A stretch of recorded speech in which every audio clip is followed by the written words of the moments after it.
Ouch! Sian Lim, tinabla nga ba ni Kim Chiu sa issue ng balikan?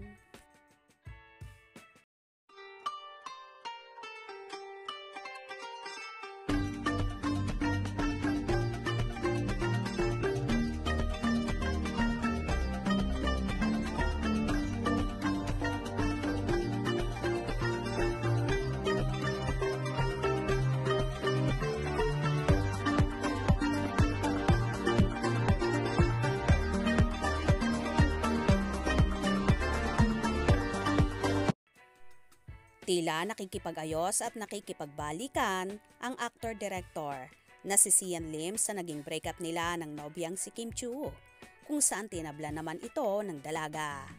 Sa naging episode ng It's Showtime sa Especially For You segment, tila sumabog si Chinita Princess sa galit at naibuhos niya ang nararamdaman niya sa mga taong nang iiwan. Nakarelate nga ba ang dalaga sa tagpong ito kung saan iniwan siya ng nobyong si Sian Lim? Talaga iniwan mo na eh! Iniwan mo na? Bakit ko mababalikan? Dapat hindi mo iniiwan! Si Kimi! Dali lang! Si Kimi! Walang ganon! Usapan natin to! Pag iniiwan natin na binabalikan. Oo. Pag iniiwan natin na babalikan, ba't mo iniwan, di ba? Akala mo, nakaabang lang sa'yo? Oo. Hindi ganun. Mukhang nakikipag-ayos at nakikipagbalikan naman ang actor-director sa kanya. Pero dinedma at tinabla na nga ito ni Chinita Princess. Sa bagay, may point naman ang dalaga sa mga sinasabi niya na kung talagang iniwan, wag nang babalikan. Mukhang ito rin ang nangyari sa kanilang relasyon ni Sian na hindi man masabi ng harapan.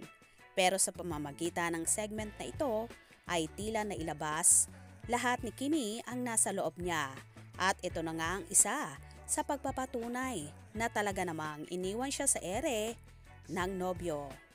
Well, makikita naman kay Kim na tila palaban na at matatag na siya sa mga dumarating sa buhay niya, lalong higit sa naging breakup nila ng nobyo.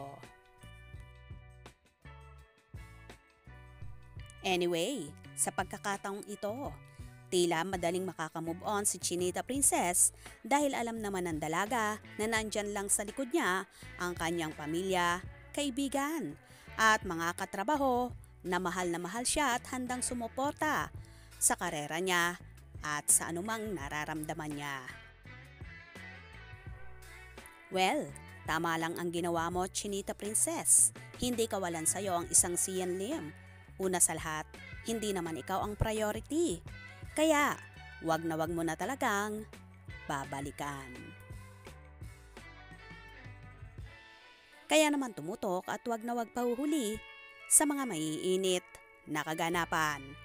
Anong inyong magiging reaksyon sa bidyong ito? Comment below.